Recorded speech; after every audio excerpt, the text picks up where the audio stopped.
वक्त आज सुबह का साथ आपके मैं हूं अर्पिता आर्य। मॉर्निंग प्राइम टाइम आज सुबह स्वागत है आपका। आज सुबह जबरदस्त सियासी हलचल है। हरियाणा जम्मू कश्मीर में चुनावी सरगर्मी है तो राहुल गांधी मिशन महाराष्ट्र पर है। इन खबरों पर हमारी नजर होगी, लेकिन इनके साथ ही दिखाएंगे हिमाचल में मस्जिद को लेकर क्यों है उबाल, कांग्रेस के मंत्री को ओवैसी ने क्यों कहा बीजेपी की जुबान।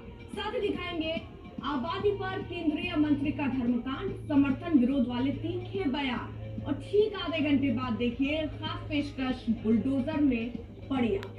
लेकिन सबसे पहले बात हिमाचल से, जहां हिमाचल में मस्जिद निर्माण पर विवाद ऐसा गरमाया है कि सड़क से विधानसभा उबल रहा है। कांग्रेस के मंत्री अनिरुद्ध सिंह के विधानसभा में दिए बयान पर ओवैसी तक उबल पड़े हैं। उन्होंने गुस्से में कहा कि कांग्रेस के मंत्री हैं या बीजेपी के। शिमला के संजौली में एक निर्माणाधीन मस्जिद को लेकर जमकर हंगामा हुआ। आरोप है कि एक मंजिल की इजाजत मिली और 3 मंजिल वहां पर मस्जिद बना दी गई। मामला कोर्ट में चला गया। इस मामले में हिमाचल के मंत्री अनिरुद्ध सिंह ने विधानसभा में जो बयान दिया उस पर कांग्रेस खेमे में सन्नाटा था। बीजेपी की बेंच तालियां बजा रही थी। 2019 में सर 4 अतिरिक्त मंजिलों का अवैध निर्माण हो चुका था सर। 2010 में जब केस चल रहा था तो 2019 कांग्रेस मंत्री अनिरुद्ध सिंह की पीठ थपथपाने में उन्होंने देर नहीं लगाई। हिमाचल प्रदेश का गौरवपूर्ण इतिहास रहा है और हिमाचल प्रदेश हर दृष्टि से सामाजिक न्याय के लिए हर क्षेत्र के, हर जाति के, हर इलाके के लोगों के विकास को आगे ले जाने में जो है वो प्रतिबद्ध रहा है, वचनबद्ध रहा है और उसे पूरा भी किया है। और मेरा इसमें ये विनम्र निवेदन है कि हमें इसको जिस तरीके से पेश करने का एक प्रयास, मैं ये नहीं कहूँगा कि सदन के माननीय सदस्यों ने किया है, मगर कहीं ना कहीं जो एक ओवरटोन्स इसमें आने की कोशिश की जा रही है। As a member of this honorable house, I would request the honorable members that we have to tread a very cautious path, because a small thing like this can ignite sparks which will not be controllable by anybody in this house. अगर कोई भी illegal construction है, law will take its own course. Nobody has the right to take law in their hands. अगर कल को इस किस्म की घटना हुई है तो बहुत ही दुखद है और इसका जो है इंक्वायरी के लिए ऑर्डर हो गया है। इंक्वायरी के बाद जो है सामने बात आएगी, पर यहाँ पर एनफोर्समेंट तो बहुत सारे इलाकों में बहुत सारे लोगों ने की है। इसका मतलब ये नहीं है कि कोई ताकतवर लोग जो है या कोई एक पर्टिकुलर कम्युनिटी के लोग जो है उसके ऊपर कानून अपने हाथ में लें। देखिए, एक तो अवैध निर्माण और मस्जिद का निर्माण करना, जिन्होंने बयान दिया जिसके बाद इस तरह के बयान शुरू हो गए, वो हमारे साथ जुड़ भी चुके हैं। अनिरुद्ध जी, अपनी सरकार पर निशाना साधना जिसके बाद आप खुद निशाने पर आ गए, क्या कहेंगे? देखिए, सबसे पहली बात मैं स्पष्ट करना चाहूंगा कि किसी के ऊपर निशाना साधने वाली बात नहीं है, ना ही कांग्रेस के ऊपर है, ना बीजेपी ने।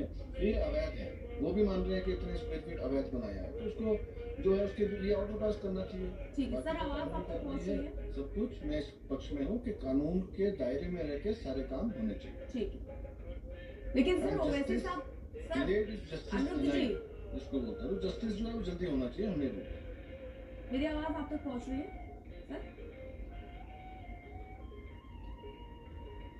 सुन पा रहे हैं आप मुझे?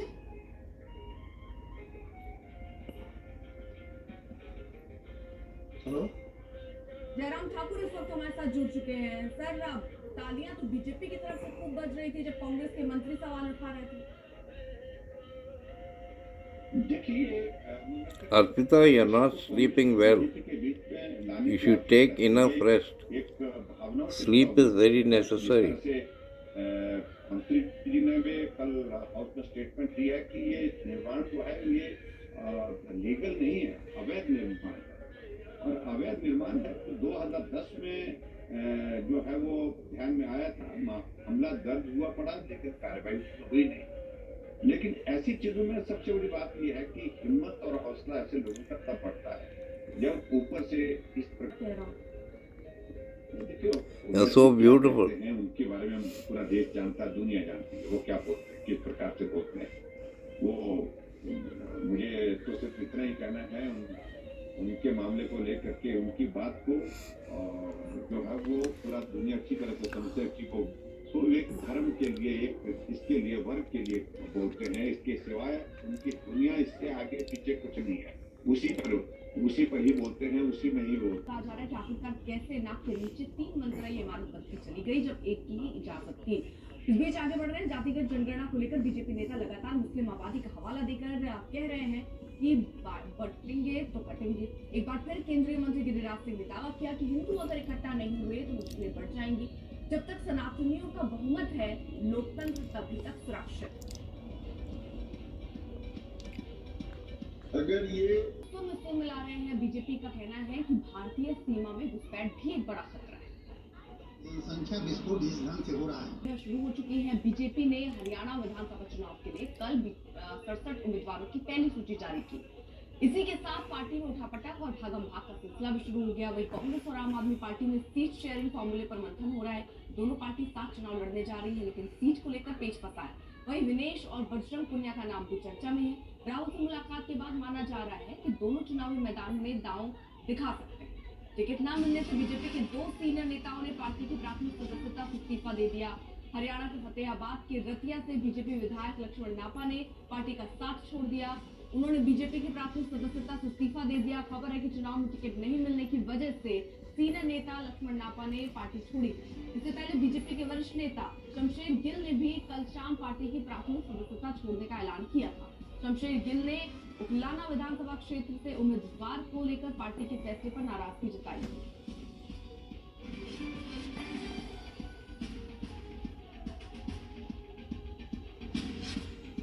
बीजेपी ने हरियाणा विधानसभा चुनाव के लिए अपनी पहली सूची जारी कर दी है। पहली सूची में क्या खास है, आइए अब आपको बताते हैं। पहली सूची में 67 उम्मीदवारों के नाम है।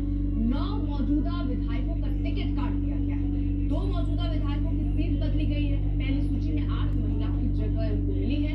ओबीसी को देखते हुए 14 ओबीसी उम्मीदवार हैं। 13 दलितों का टिकट मिला है। 27 नए चेहरे इसमें है। पहली सूची में जो बड़े नाम है, आइए अब आपको उसके बारे में भी दिखाते हैं कि आखिरकार कौन कौन से बड़े नाम।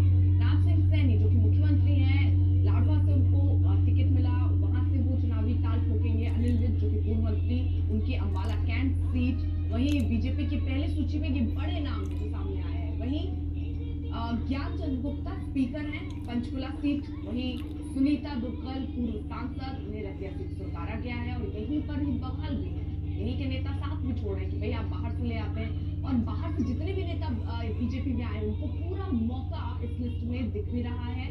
और कृष्णलाल पवार जो पूर्व सांसद, उन्हें इस्राना सीट से उम्मीदवार बनाया गया। दीपक हुड्डा बड़ा नाम, पूर्व हॉकी कप्तान है, उन्हें मेहम सीट से चुनावी ताल ठोकने के लिए उतार दिया गया है।